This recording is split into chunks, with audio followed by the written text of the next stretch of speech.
Welcome, everybody, to this Solstice portal connection. And I'm really happy to see you here. And as I said on in my email, on my website, I've been sharing that first I will do a little bit of a presentation about strengthening kidney and adrenal glands, and then we will do a joint meditation. So I hope you will enjoy this evening. And if you have any questions during the presentation, let me know. Or if you have any questions before we start right now, you can ask those too. And then we will dive right in just a moment. Does anybody have any questions right now?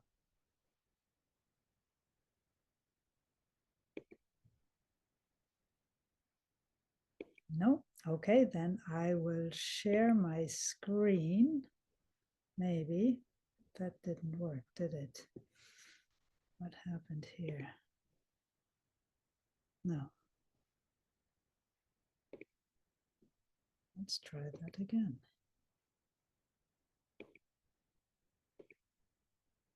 There. Can you see it? Okay, good.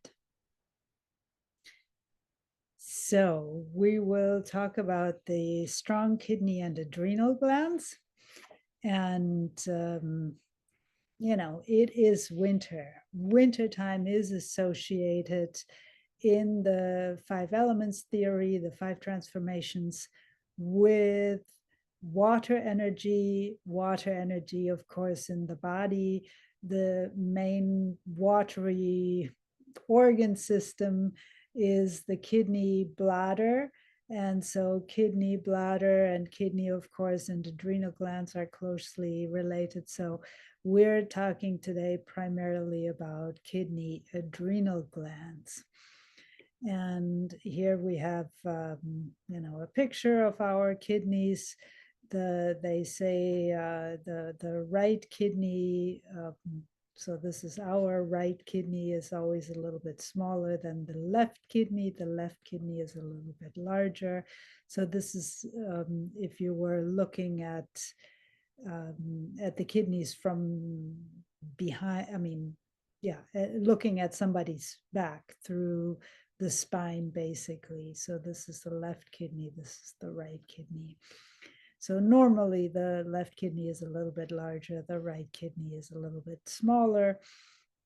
The left kidney, is where the adrenal glands, I think, are also really attached to the stomach wall, and I forget the kidney is also attached directly more to the spleen or so on the left side here. On the right side, of course, there's the liver as a big solid organ. So maybe, that makes a difference in making it a little bit smaller. But looking at the kidneys and adrenal glands, and if you need to, move the slide of people, you can move the whole thing so that you can see the presentation completely, so that this is not that the bar with all of our heads in it is not in the way of the presentation.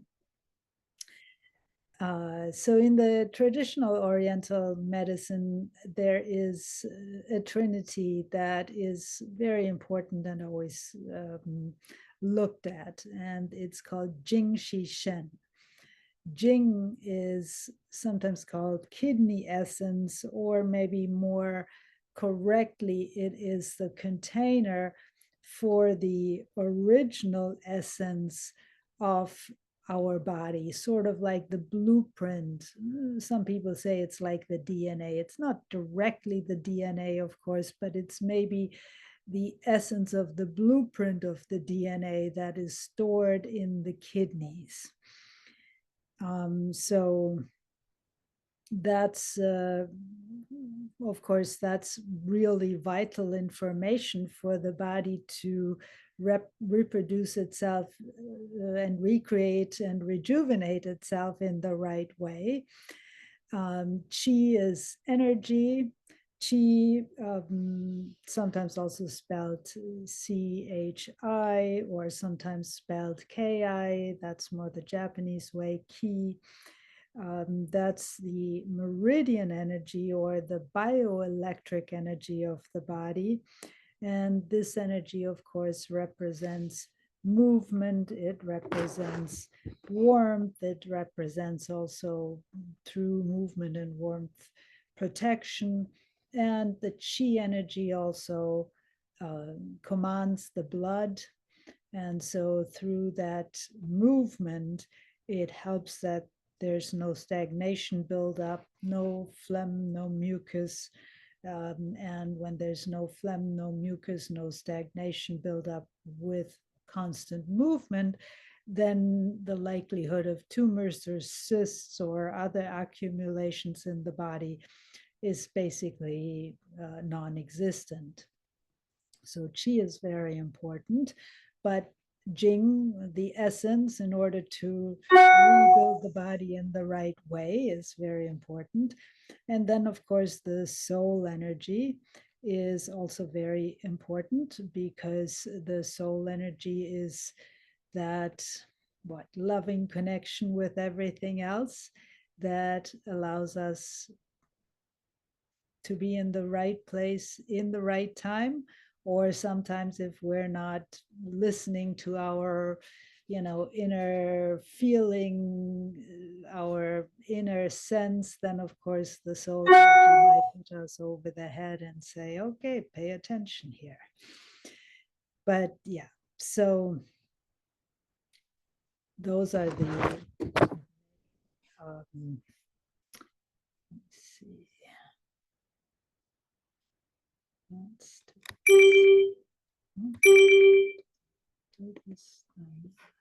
do this over here. Sorry. So then kidney essence. Let's talk about that more.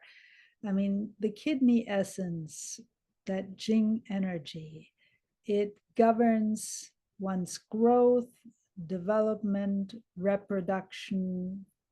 Of course, the kidney is also related to ovaries, testicles, the reproductive organ system, and it governs life cycles. Usually they are considered 7-year cycles in women and 8-year cycles in men.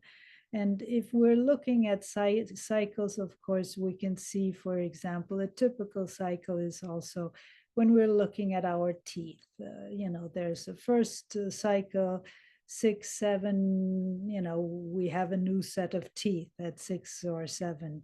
And then when we get older, again, sometimes we have changes in that cycle where the teeth are not so good anymore, or we can see the cycle in terms of many people's hair changing, lots of hair when they, or not so much hair when they are born, then lots of hair, for a long period of time. And then oftentimes in older age, the hair is thinning and sometimes also the color is changing. Or bone changes like osteoporosis, or even if it's not osteoporosis, when we're very young, the bones are not so strong, then they become, especially in women, very strong for child bearing age, and then again later on they are not so strong anymore.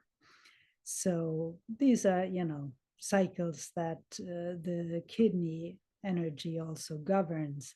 And of course also the kidney adrenal glands is connected with the hormonal system as a whole and governs it to, there's also the governing agent from the head, but there is also the governing agent from the body through the adrenal glands. And of course, so the adrenal glands is in close connection to the pituitary, thyroid, pancreas, and other glands. Yeah, so it's the essence. It's also the container for stored yin and yang energy. So the chi or ki energy in our body, and we have both yin and yang energies always. But if kidney function is strong, then we have a lot of stored energy that we can command when we need it. If kidney energy is weak, well, then we more easily feel also weaker. Then the kidney essence also controls the water metabolism, the water household in the body. As I said, its kidney is connected with water energy, and it houses the willpower. The ears, are very much connected with the kidneys. If either you have hearing trouble or if you have ear aches or so, oftentimes if you address the kidneys, the ear problems go away. I mean, if it's hearing problems, sometimes that's then things have gone either on for a long time with the kidneys and they are not so easily to be restored anymore. But let's say somebody has an earache and takes a remedy for um, cleaning out the kidneys, that oftentimes makes the earache go away. Also, the kidney adrenal gland sends energy to the brain and also governs memory. It receives energy from the lungs, and of course, both the lungs and the kidneys are twin organs, so both of them have to do with the outside world. Not only when there's a singular organ, it's more like dealing with oneself. When there's a twin organ, it has to do with the other. Lungs, of course, with communication with the outside. Kidneys, also communication, but more of an intimate nature oftentimes. And kidneys govern also sleep. And in our worlds, kidney energy is one of the hardest to recover because we have organized our society in such a way that it doesn't allow us to take proper rest, to sleep well, to rejuvenate, but instead, it's like go, go, go, stress, stress, stress. We all know when we're in constant stress, when we are in constant fear, or, the adrenal glands eventually will wear out, and then the body really deteriorates. So very important that we allow ourselves time for rest and for sleep, and especially also in the darker time of the year. And this is basically the darkest time of the year in the Northern Hemisphere at this point in time. So kidney essence also manifests in the head hair. If we're balding, then, like in the picture on the right here, then, in overall, I mean, depending on where, but in general, head hair is associated with kidneys. So kidney energy is weakening, whereas, if somebody has nice, strong hair, then kidney energy is much, much stronger. Kidney essence also governs bones and teeth. So governs basically not only the bones and teeth, but also all the minerals, directs all the minerals in the right places. And it produces the bone marrow, which of course is also part of creating blood in the body.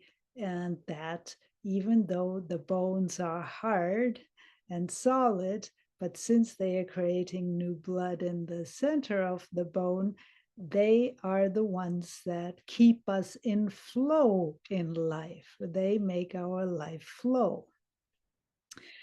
the kidney essence also governs our lower back, the back of our knees, the soles of our feet. So if there's issues in those areas, then it's likely that it's also underlying a kidney issue or an adrenal gland issue. So strengthening the kidneys is always helpful.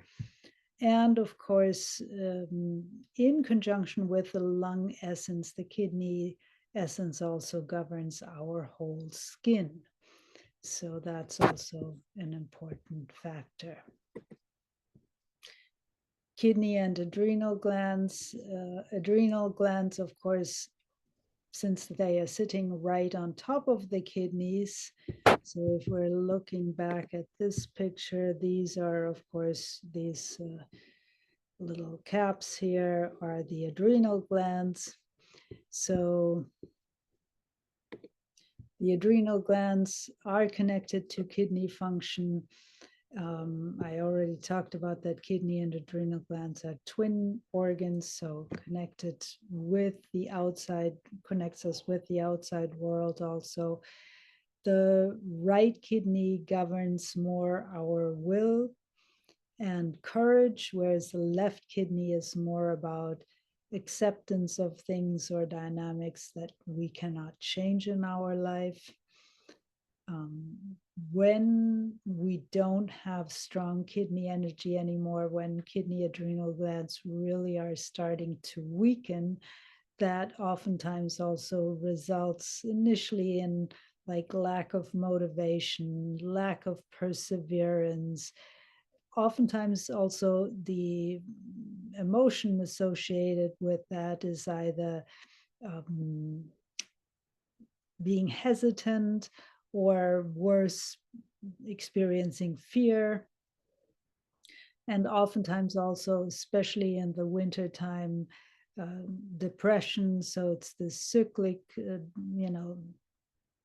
seasonal disorder, how is it called? The seasonal affective disorder, I think. So every, fall, winter, you're depressed, and then in the summer it goes away. But that's also usually, at least partly, a kidney adrenal gland issue. And then if we're looking, for example, at the kidney meridian starts here under the ball of the foot. That's the first point. That's called bubbling spring. Then it sort of circles around the inside ankle and goes up on the inside of the leg, sort of next to the front line here, going up, just on the chest to about almost to the clavicle bone. And if this point right here, just on the inside of the ankle, point number 3, is very good if you're not sure whether you have yin or yang problems. You can massage that inside ankle very well. But if you feel like you have any kidney trouble, massage your inside ankles really well. That will certainly be helpful in, whatever problem that is. Since this meridian is going up, you can also, pound or slap on the inside, and I'm just doing it on my arm so you can see, but on the inside of the leg up. Or in some cases, if you feel it's very stagnated going down, of course, you can also slap with your fists on the kidney area itself to stimulate them. That's very helpful. And then the kidney point number 27, which is, this top point here, just under the clavicle bone, just, next to the sternum there.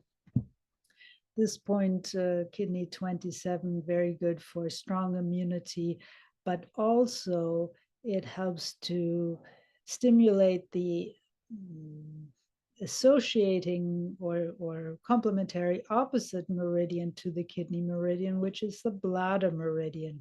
The bladder meridian begins, in the corner of the inside of the eye, goes over the head, runs down along next to the spine, down the back of the legs, to the outside of the foot to the little toe. So, and that is stimulating all the body as well. So, so stimulating this point for strong immunity, you can just press on it for a moment with an exhalation and release, and again, press in, release, or you can go in a circular motion, pressing in, releasing. You can gently pound on it. All of these, and after pounding, of course, usually it's always very good to smooth everything out so that the energy is not too jagged on the outside of the body. But yeah, so that point, kidney 27, also stimulating the whole back of the body, which can feel very nice as well. Then something else that I would like to discuss that really isn't discussed very much in in the Western world, because of course in our Western world, what is popular right now are these, tight clothing, especially, yoga wear and tight outfits. That looks so good. Well, it might look good, but we are, in a way, in our Western culture, we are, of course, so focused on our senses and to perceive everything just with our head instead of with our whole bodies. And this kind of clothing that we are now, that is modern at the moment, that is in at the moment, that is almost like binding the body's ability to perceive with everything. And as I said earlier, the kidneys and the lung function, those are the two areas that are governing the whole skin and our skin perception, and also skin breathing and everything. But if we're constantly wearing these tight clothing, we're not allowing that perception to happen, and we're basically cutting our perception, or we're basically making everything only about our head instead of having the head be connected to the rest of the body. Indigenous cultures, they knew that their perception took place with the, so not only climates, of course, they would wear either very little clothing, or in cooler climates still they would wear looser clothing, not this tight clothing that we have adopted right now, which really, as I said, disrupts the perception through the skin. So, and if we perceive something exclusively with our eyes, then this perception is processed only in the visual cortex of the brain, and then thinking takes primarily place in the visual cortex. Whereas on the other hand, if we perceive something with the entire skin of our body, then the processing of our perception also takes place with the entire body, which activates also a deeper body intelligence, because our body is made of earth, and then we can access more of that natural information from the earth directly, which opens up more to access our intuition, our clairvoyance, and also a deeper soul connection. So I would recommend not so tight clothing, but looser clothing, maybe like, something like this. I mean, it, not that you can never wear something tight, but something that is super binding and tight, and especially if it's also made up of plastic, where there's not a natural exchange with the environment, that's not so wonderful. Okay. Then, of course, adrenal imbalances, kidney and adrenal, but adrenal imbalances also impact every organ of our, every organ and system in our body, and also the ability to think clearly, make good choices. It disrupts our metabolism. It imbalances the fluid and electrolyte household. The heart and cardiovascular system is impacted. Oftentimes, when kidney, adrenal glands, well, are worn out, then we have really no energy.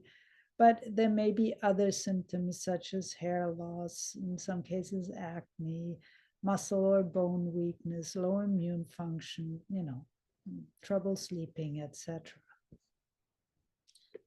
Now, what weakens our kidneys and adrenal glands the most? I mean, most of you are familiar with this, but if there's somebody who is not familiar, let's recap here.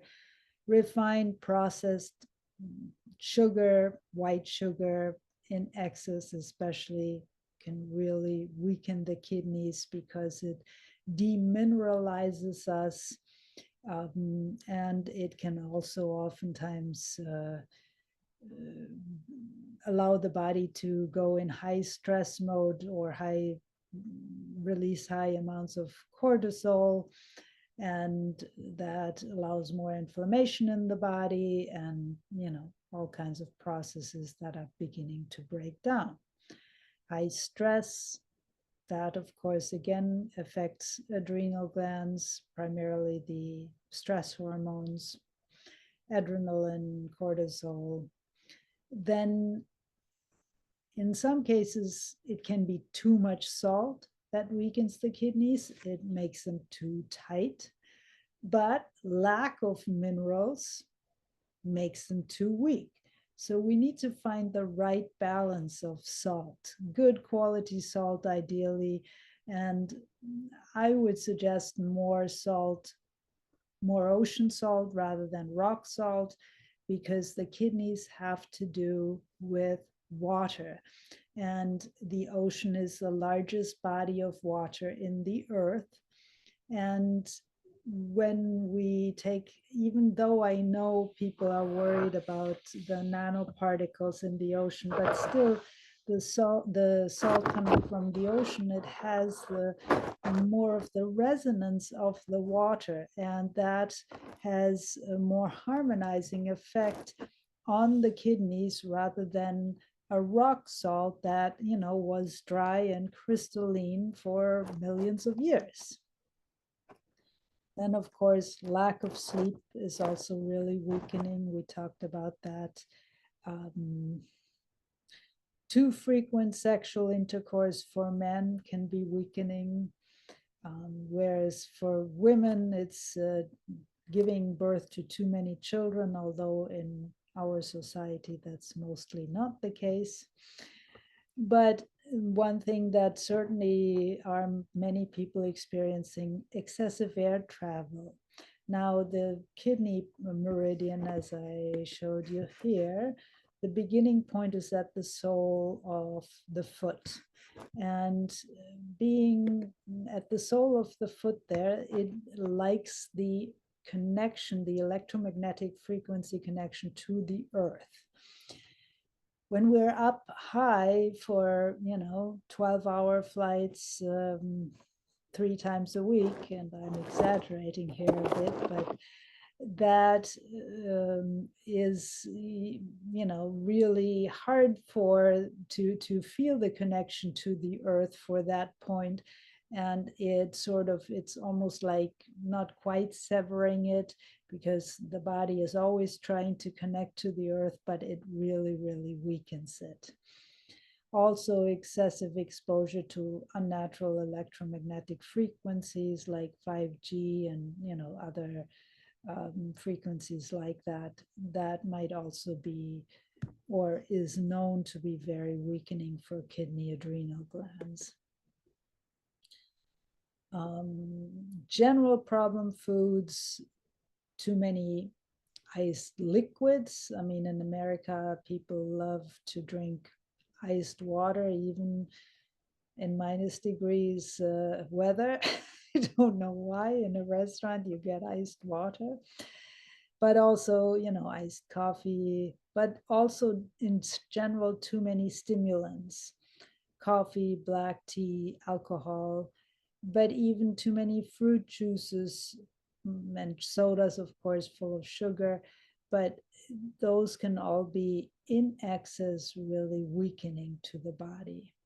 Now, too little liquids, too much liquids can be making everything too slushy. Too little liquids, especially because now I've been talking about this. The solar system is heating up. The sun is, sending us much more CMEs, coronal mass ejections, not only to our planet, but to all the planets in the solar system. All the planets are heating up in the core, Earth is among them. So, climate change is happening no matter whether we're doing something or not, because the solar system is changing.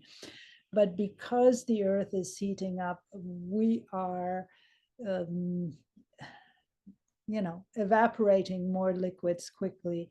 So we need to add more liquids also. So maybe too little liquids is, I find more lately in the last, especially year and a half, since since the sun has been really revving up the sunspots, people really need to drink more. Then, of course, ice cold foods like ice cream, especially in winter, not a good idea. Too much or too little salt or lack of minerals is a problem. But also really problematic are high protein and salt combos like pizza, um, cured bacon, salty aged cheeses. Those kind of things can really weaken the kidneys.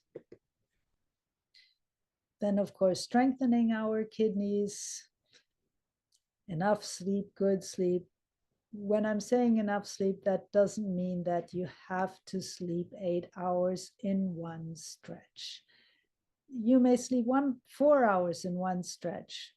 Get up, do something, I don't know, even work something, or maybe do some meditation, whatever. And then, you may go after 3 hours back to bed for another 2 or 3 hours later on, or, in several sections. So it doesn't need to be that it needs to be 8 hours. And if I don't get 8 hours, then I'm getting stressed again. So the problem is, of course, that our work schedule is such that we have sort of agreed to, have a work schedule that is from 9 to 5. And then if you don't sleep well, then, that's a problem. But I think our society is changing anyways. Also very important to sleep in a dark room. That allows when we sleep in a dark room, that allows sort of the energy to retreat from the head more into the body, because when there's light on, it tends to all of our energy tends to stay more in the head, and that keeps us, allows us not to relax as well. Also, having wind on the skin from a fan all the time, it moves our chi, our energy away, so not so great. And then again, of course, loose clothing, even at night, especially natural fiber clothing like cotton or linen. Plant fiber is ideal for pajamas, nightgowns, but also sheets, pillowcases, and of course also during the day. But that's for at night, especially wearing those loose clothing and natural fiber bed sheets would be very good. If your feet are cold in the evenings, take a hot foot bath so that the feet warm, or put a hot water bottle on the feet, um, because as long as the feet are cold, we're not going to fall asleep. When you start to feel sleepy, that's the time to go to bed. When you have sort of missed that wave, when you start to feel sleepy, but then I just want to finish this and I do this, then you're up for another hour or two, sort of, because sleep sort of comes in waves. And when that waves of the down cycle comes, then it's good to take that wave and go to sleep. Also very helpful can be long hot showers in the cold season, or in a warmer climate, or in the hot season, swimming in a river or ocean to strengthen kidney, the water energy in the body. That is very good as well. And of course, by the way, of course, spring water would be ideal rather than um, other water, because spring water, it's that bubbling energy that rises up from the earth that is ideal for kidney function. Then strengthening our kidneys, taking a good balance of salt and minerals. And one way to assess whether you have enough or too little minerals is looking at your urine. If the urine is really dark, that's probably an indication that you're taking too much salt or minerals. If the urine has no color whatsoever, then there's not enough minerals in the system.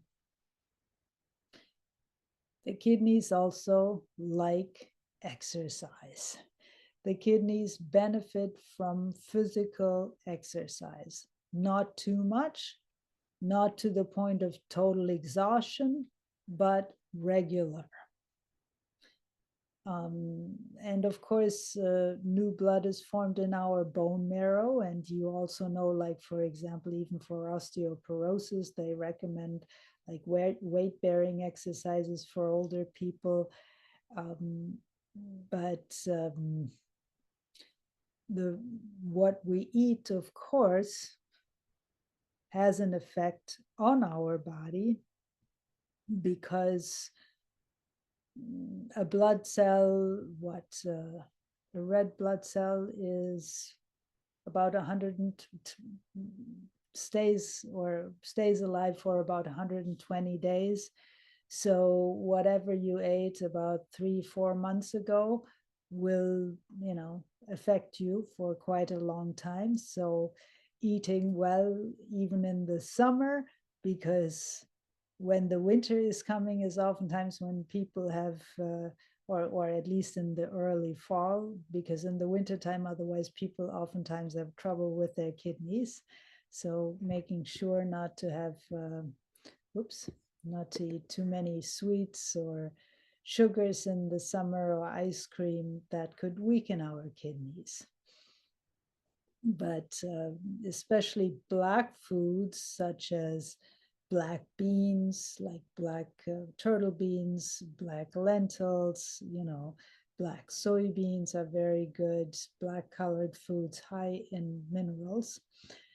Azuki beans, as this is a picture of azuki beans here, is also very good. Then very strengthening for the kidneys are root veggies, especially burdock. Here's a picture of burdock root, which is brown on the outside and more tan on the inside. But also other roots, storable roots like carrots, parsnips, to some extent daikon, lotus root, especially cooked in stews, soups, longer sauteed or roasted. That's very good for the kidneys. Then, of course, the whole category of sea vegetables, such as nori, This is nori right here. This is probably wakame, or maybe this is kombu, and this is wakame, and arame is not there, but hijiki, this is dulse, so, and this is agar agar. Sea vegetables as a category, because of their high mineral content, can be very strengthening for the kidneys as well. And of course, if we look at the color, the majority of them are sort of blackish in color, which is again an indication of high mineral, high antioxidant content. In terms of grains, especially wild rice, which is really not in the rice family, but it's a aquatic grain. Buckwheat, which is certainly not in the wheat family. It's not even in the grain family. It's a rhubarb, in the rhubarb family, but it grows in northern climates well and cooks like a grain and, you know, tastes like a grain. But both of these are especially strengthening for the kidneys. Then, of course, good quality sea salt, dried foods such as dried veggies, such as dried daikon, dried lotus root, dried shiitake mushrooms. They can also be very strengthening. If somebody has too many minerals in their body, then, you know, the beard here on the, or the threads on the corn, which is called the corn silk, or corn silk tea, can be very good to um, release excess minerals from the body. This is kuzu. It's a starch from the kudzu plant, from the root from the kudzu plant. It's very highly anti-inflammatory, since it's a really large root. It has very strong strengthening factors. That's also very good for kidney, adrenal glands, also digestive system as a whole. But then also black sesame seeds would be excellent. And another section of, or another category of foods, and that's long time fermented foods, like miso, umeboshi, even long time sauerkraut, something like that. And dried foods like dried parsley, dried fruits, but also fruits grown in water like the cranberries. And as I said earlier, like stews or long cooked soups would be also very strengthening. Quickly, let's see where we go. A basic meal structure that is helpful for strengthening kidneys is to basically, if you look at a plate, cut it in half, and about, you know, a quarter of the plate would be a whole grain, such as brown rice, or maybe buckwheat, or brown rice with wild rice or quinoa or something. And another quarter of the plate would be maybe, or close to a quarter of the plate would be a bean or bean product or a protein source, maybe a black lentil soup, or black turtle beans, or something with chickpeas, tofu, tempeh, something like that. And then the other half of the plate are basically, and this is, you know, oversimplified, but the other 50% of the plate is basically made up of just veggies. And a quarter of the plate, or half of the half of veggies, ideally should be short cooked leafy veggies, such as maybe kale, cabbage, collards, watercress, bok choy, etc. And then the other quarter of the plate, or half of the half, would be a long cooked standalone veggie dish, maybe a long sauteed veggies, mostly root and round veggies, maybe onions, turnips, carrots, squash, parsnips, things like that. And then, of course, other foods in smaller quantities, a little bit of sauerkraut, for example, a small amount of a dressing, maybe a dessert, some seeds, nuts, things like that. But ideally, if you look at a main meal,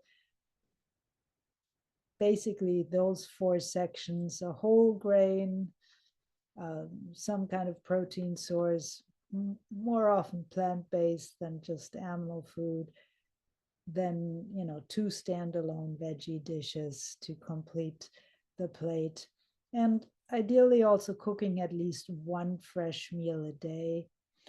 And I know sometimes it's not possible, but as much as we can do. And then I put together some remedies, like if we are experiencing trouble because of excess that we have taken, or stagnation where things are not releasing right, then of course for releasing excess and tightness, a simple remedy is always the carrot and daikon drink, where you finely grate half cup of each carrot and daikon, place it into a saucepan with a pinch of salt, add about between half to 1 cup of water, bring it to a boil, simmer for maybe 1 to 3 minutes. If you have either tear or cut up a third of a sheet of nori, put it in there and eat and drink the veggies and the broth. Best is early in the morning. That helps the releasing the most. So this is for excess and tightness. And there's another remedy for excess and tightness. And that is especially like if, for example, if there's deep bone pain, not joint pain, but deep bone pain, or something where, things are just so tight and hard, then the shiitake mushroom, it helps to relax, it helps to open everything. And basically it's taking, this is here, dried shiitakes. So taking one dried shiitake, breaking it up into small pieces, or you can soak it and cut it finely. But the easy part is just to break it up into small pieces, dry, put it in a saucepan with a cup of water, simmer it for about 15-20 minutes until about half the water is gone, and add maybe a drop of 2 of soy sauce or a pinch of salt, and drink that. That can also be very good. Now, these two remedies were for releasing excess and tightness, and now to tonify and strengthen, either azuki bean tea or black soybean tea when we need to rebuild, when we have like a lack of minerals or lack of energy, not because of excess, but because we have given out everything and there's nothing left in us, so we need to build ourselves back up. Then either, especially azuki beans, can be very building, strengthening. The black soybeans, very good, especially for women. Also, if there's a problem, not only kidney, adrenal glands, but also reproductive organ problems. So 1 cup of either azuki beans or black soybeans, mixed with 4 cups of water in a saucepan, bring to a boil. No soaking, just bring it to a boil. Turn down to simmer for about 20-30 minutes. Strain off the liquid and drink that.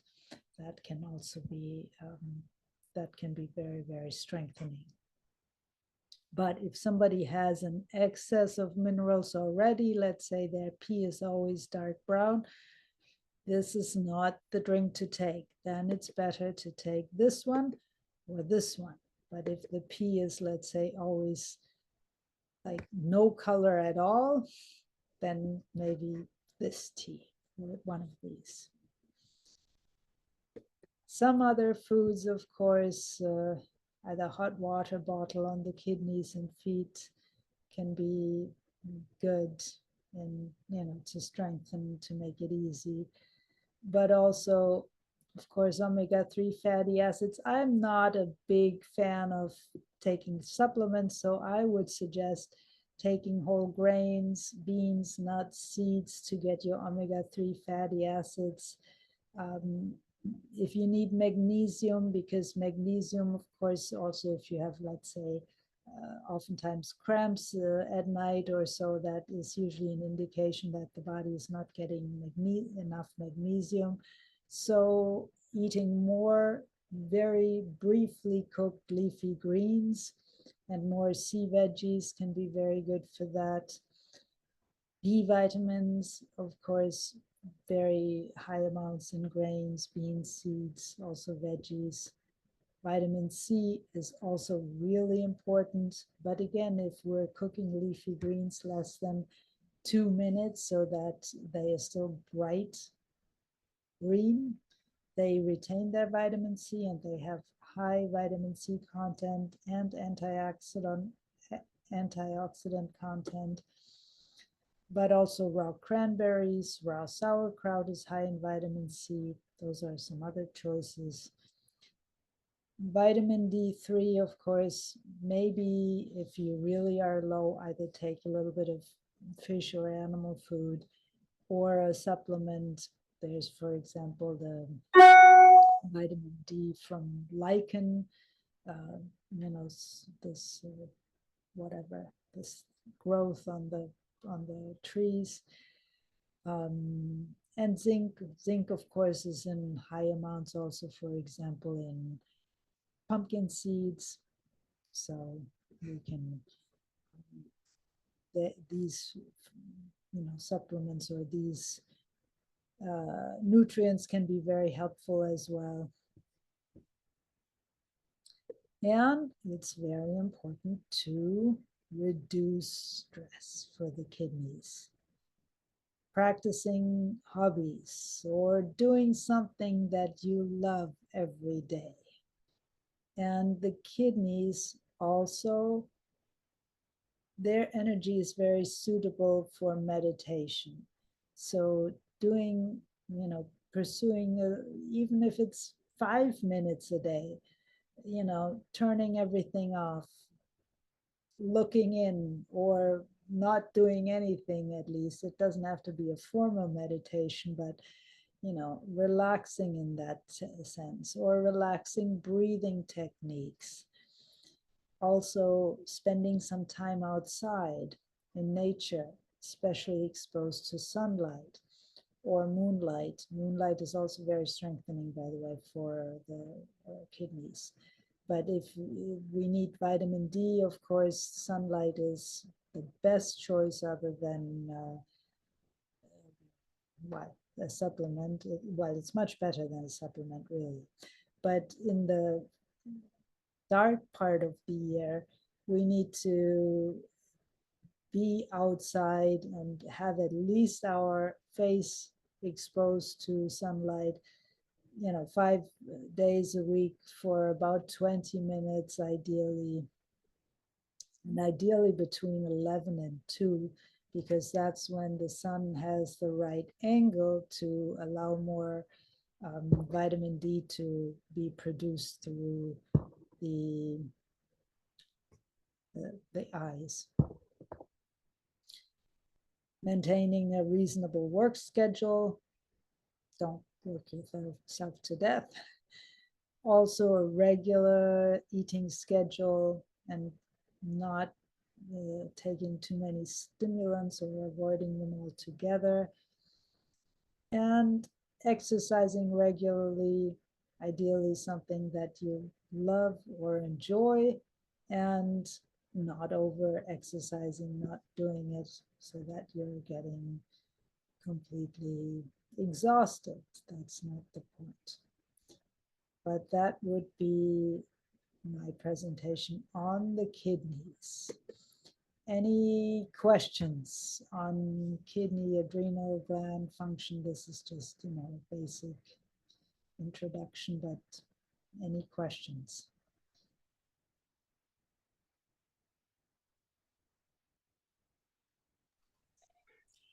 In the recording that you send, will we have access to the slides? You will see the slides in the recording. I mean, Thank you. I will not send the PowerPoint presentation, but you can see. Thank you so much. They're wonderful.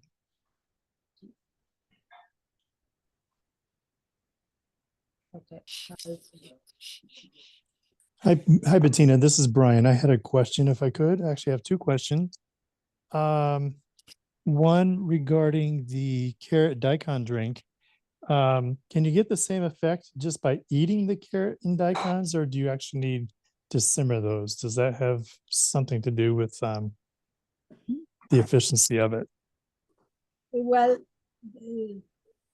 there's a number of things. I mean, of course, you will get some benefit by eating, just eating. I will not say that you won't.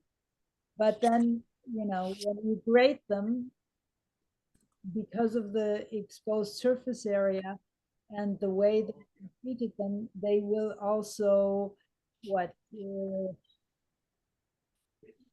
take out more through the body.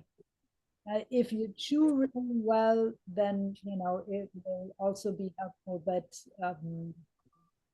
the grating will be helpful.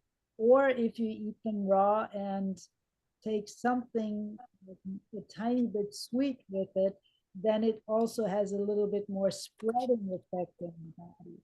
Because just the root, I mean, that's like why we grate it. It has this more spreading effect in the body.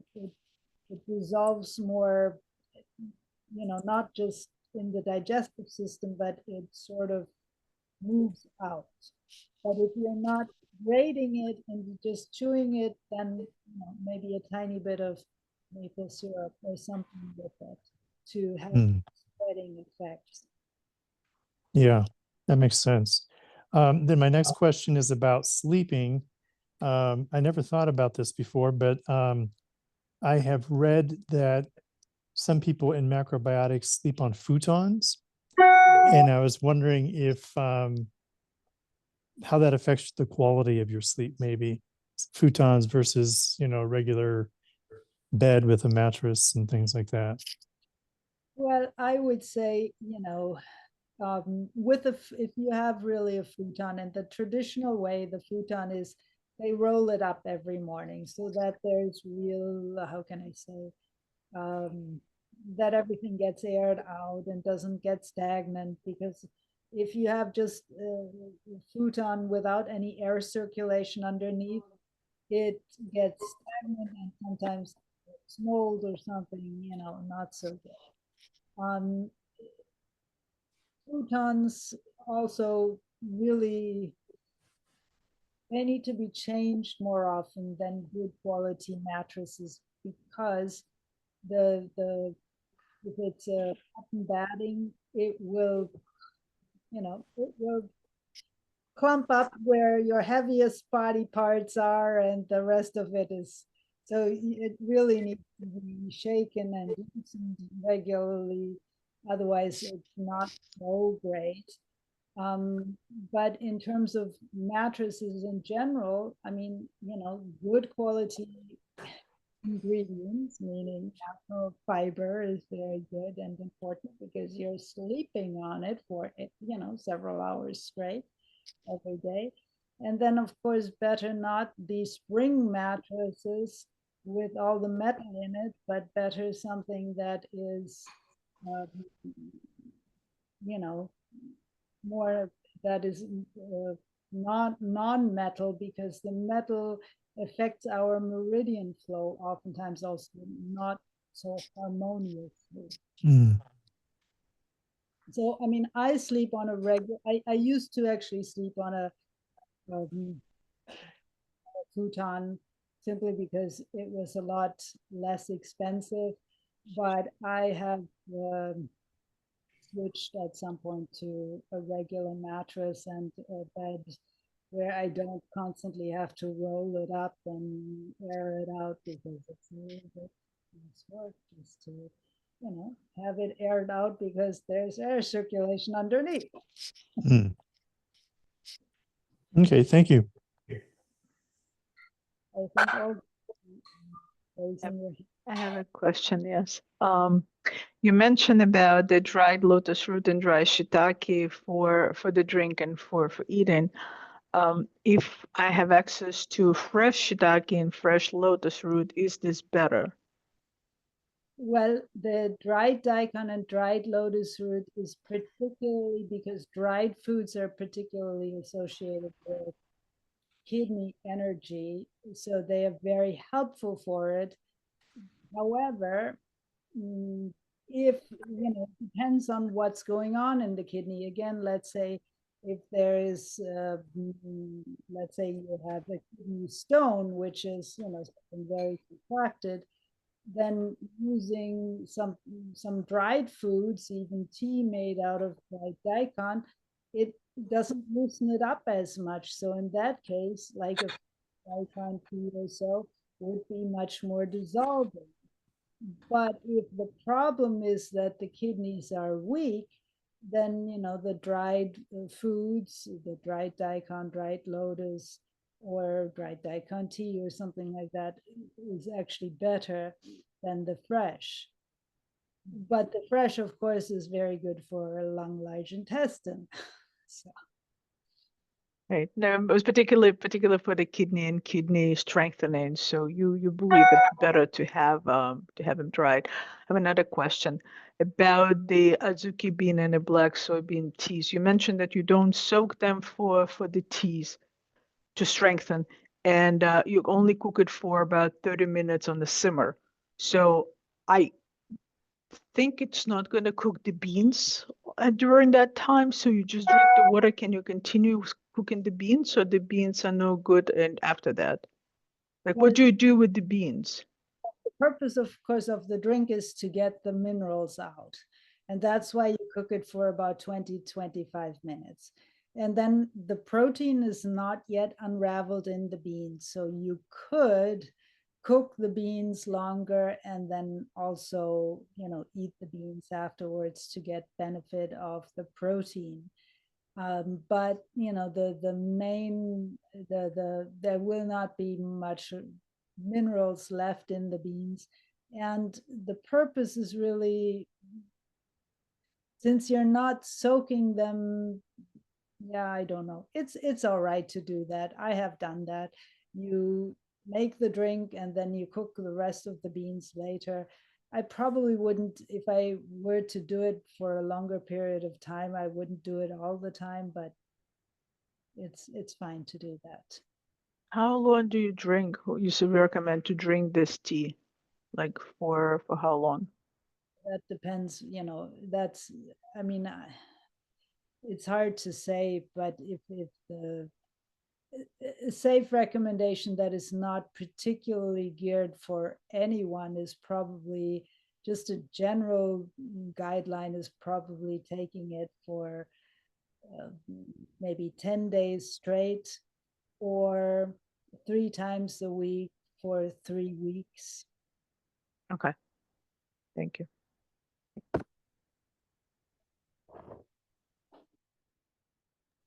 Oh, does this tea makes you gassy? Well, it shouldn't. It shouldn't. Okay, thank you. If any other questions, otherwise I think let's go to our solstice. What is solstice? Solstice, I mean, sol means, of course, the sun. Stis is coming from the Latin word stare, which means stay, stand, in English, the word stand comes from that, but stay in one place. So the sun stays in one place. And of course, that's what we have around the solstice. It goes to the furthest point and then goes back. So now we're for 3 days, yesterday, the day before, and today the sun stands still, and tomorrow the sun is beginning to, or maybe the 25th, the sun is beginning to move back again, so that we will have longer days again. But solstice, the sun is stopping the movement. And of course, for us here in the northern climate, northern hemisphere, this is the time where we have the longest night, the shortest day. So it is basically looking a little bit inward. And so it's very good to do some meditation. And of course, also most traditions, we have some kind of, lighting of candles, etc. And so I will light a candle for us also. Give me a moment here. And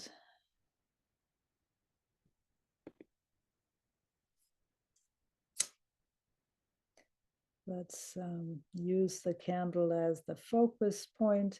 And in general, with this meditation, I'm going to ask you to keep your eyes open, because it is, for this meditation, it's not about disappearing into the nether world, but staying right here and right now, and just allowing ourselves to perceive who we maybe more truly are. Because so many times, I've spoken about this many times before, we think that our consciousness is inside of our body, but it's really our body is inside of our consciousness. So and usually we don't perceive it that way, and usually also we are so caught up in our world to identify with this belief, this idea, this thought, and it goes down the line. I mean, how can I say, we mold ourselves more and more, compress ourselves into something that we truly are beyond all of the thoughts. So just this meditation is about looking at the greater perspective of who we really are. Turn this light off. Okay, let's see. Yeah, I think you can see the candle. And I will not use any music today, because Zoom sometimes blends out the music anyways. We'll go without music. So what I'm asking you to do is to sit upright, not to lie down, but to sit, but to allow yourself to get comfortable. And taking a few deep breaths in and out.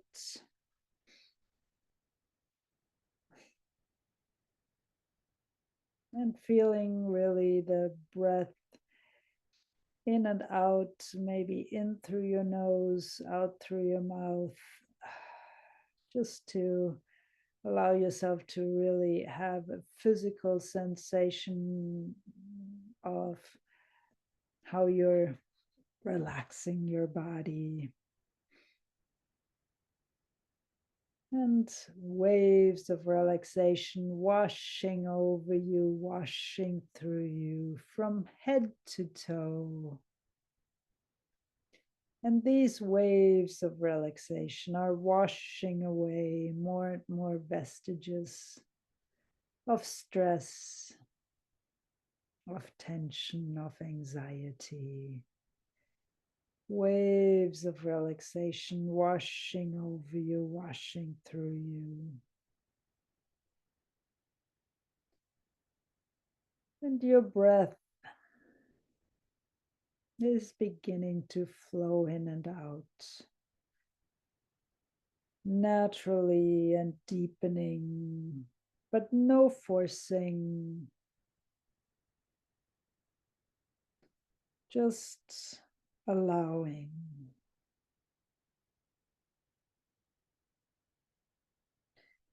And you're here now. And you're aware that you are here now. You simply are.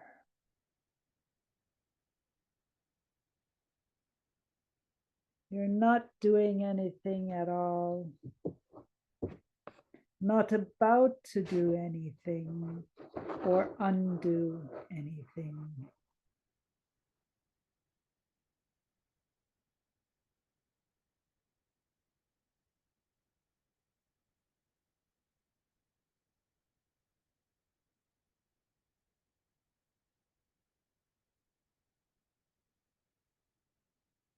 Just a simple knowing.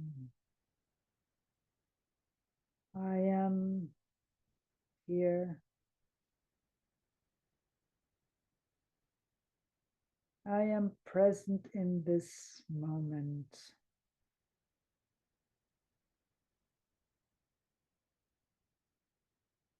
Here now.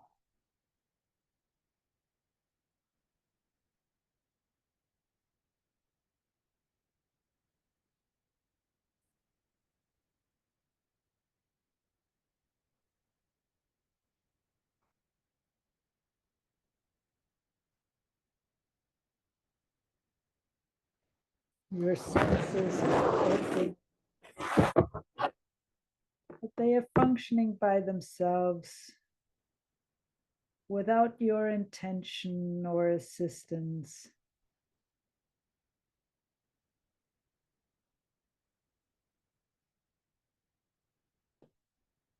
And you're not waiting for anything, nor is there a sense of anticipation of what will come, what is next. All of that just dissolves. It dissolves.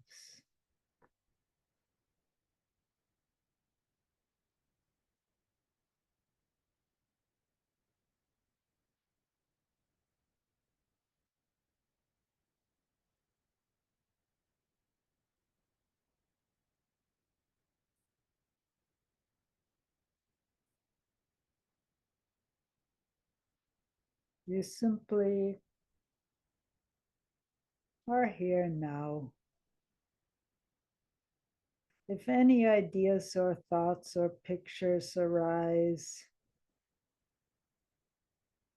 yes, you notice them, but don't engage with them. They are like objects floating in a room.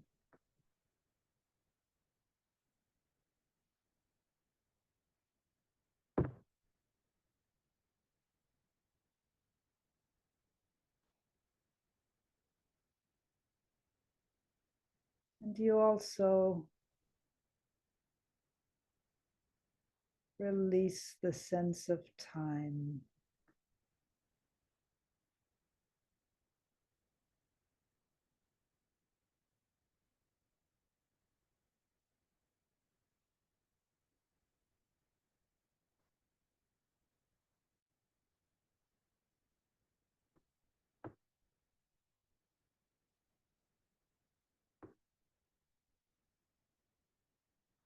Whatever has gone, the past is gone, the future is not here. We're here now, in this fresh, pristine now moment. There's no history, no future, just this moment.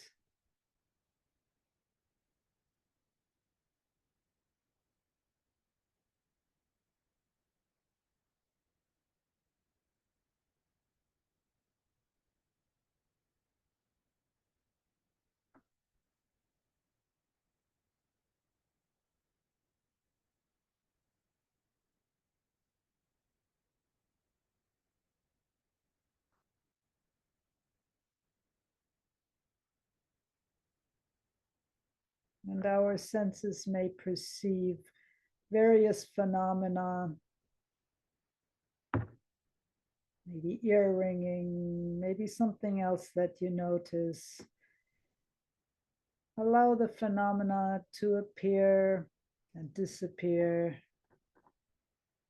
They may come and go, but there's nothing to pursue, nothing to follow.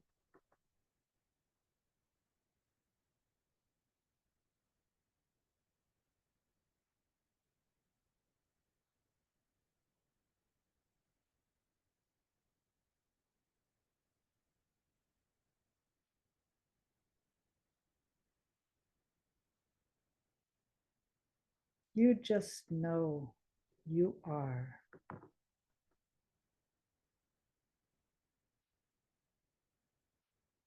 Spontaneously, you know you are, or I am. And there's a completeness in this. There's nothing needed, nothing is desired, nothing lacking. It's not about becoming anything.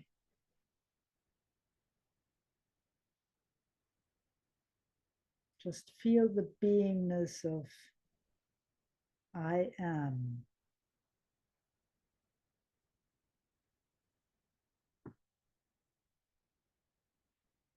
No other story. Just a sense of existence, a sense of being.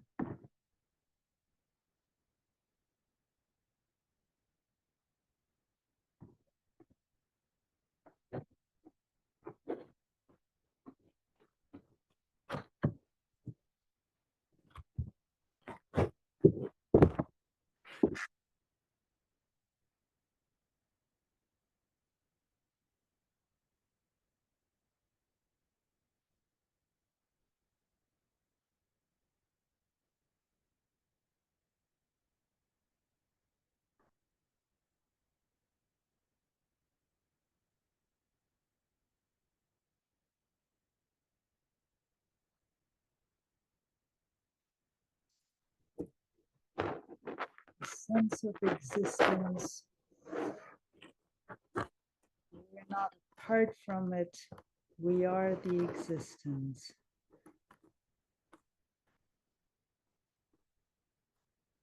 And we are aware, you are aware that all other phenomena come and go.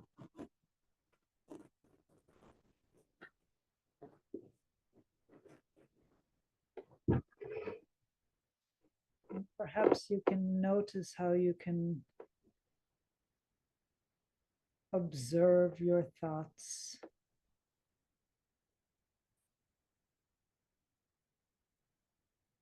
Observe how they come, how they appear and disappear.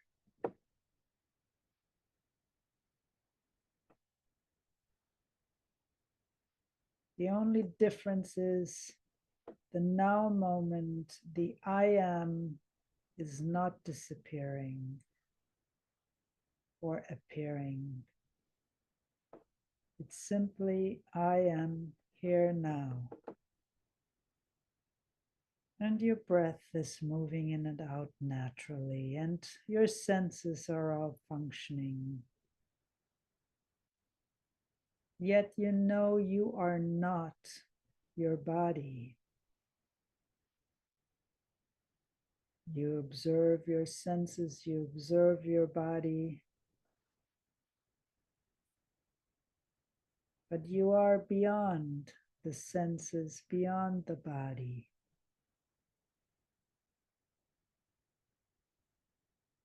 You watch the thoughts like objects floating through the space. And yet you're not your thought. You're not limiting. You're not these limiting identifications of the intellect.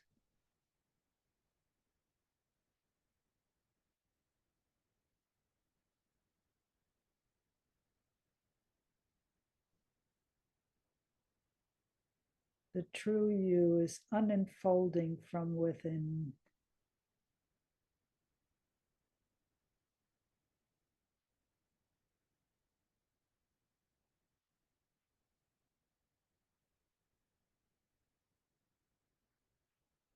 And you may notice your mind trying to almost imperceptibly lure you into its dazzling spiral, into its dazzling dance once again. But you're beyond your thoughts, beyond specific experiences. And you observe that shift. You yourself are unchanging. You are, I am. You're not waiting. There's nothing to come that can give you anything more than what you already are.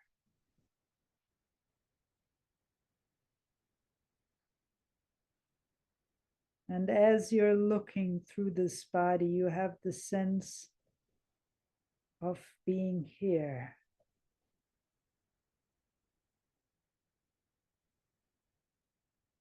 This body is inside consciousness.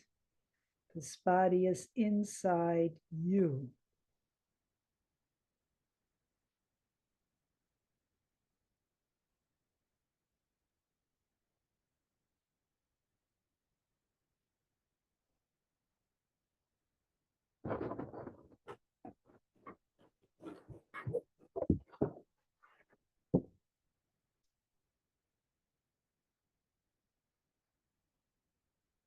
And the mind always tries to take control again and limit. There's no need to fight with your mind. No need to try to control your mind. Simply remain the self, the unchanging, the ever being. Nothing to do, nothing to change, nothing to fix. Nothing to keep or to push away, no better place to be, nothing to become. You simply are being yourself here and now.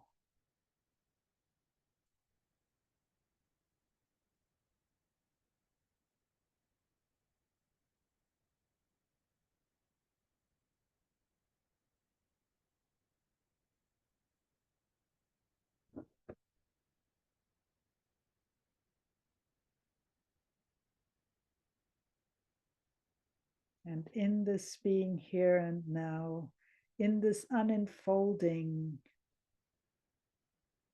excited, complete, happy, no storyline needed, no seeking approval from the mind.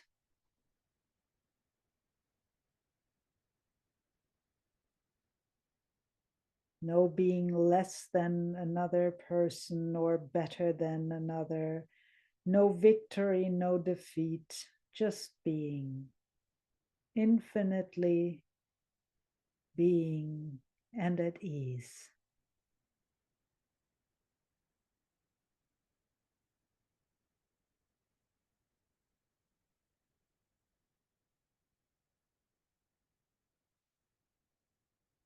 May you enjoy the world and share the blessings that you are.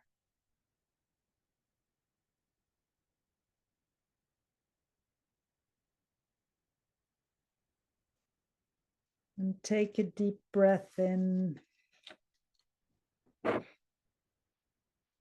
holding it for a moment and letting it out.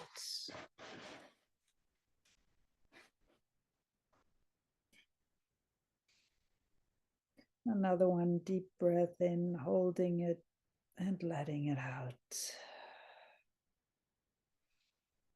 And maybe moving your fingers, moving your toes, stretching. Ugh.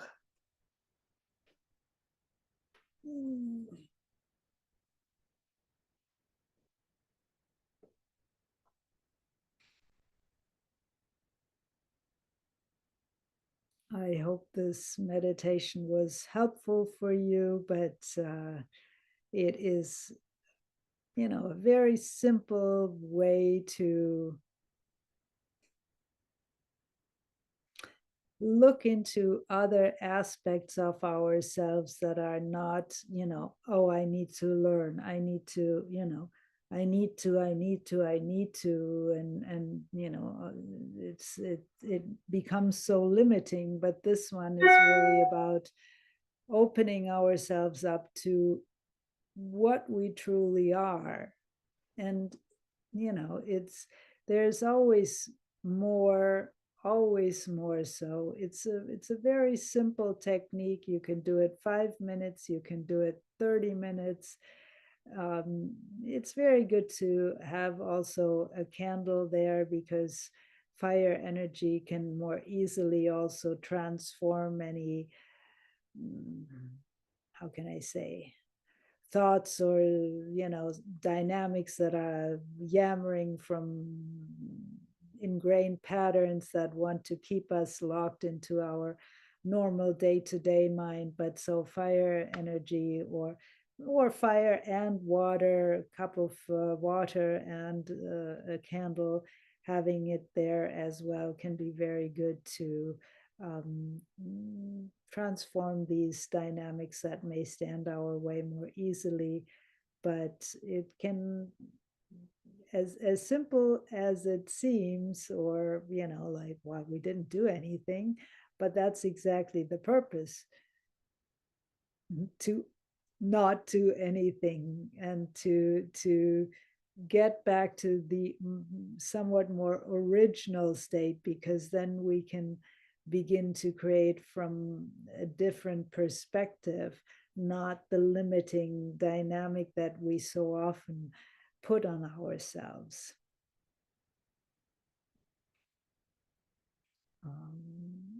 Any questions, any comments at this moment?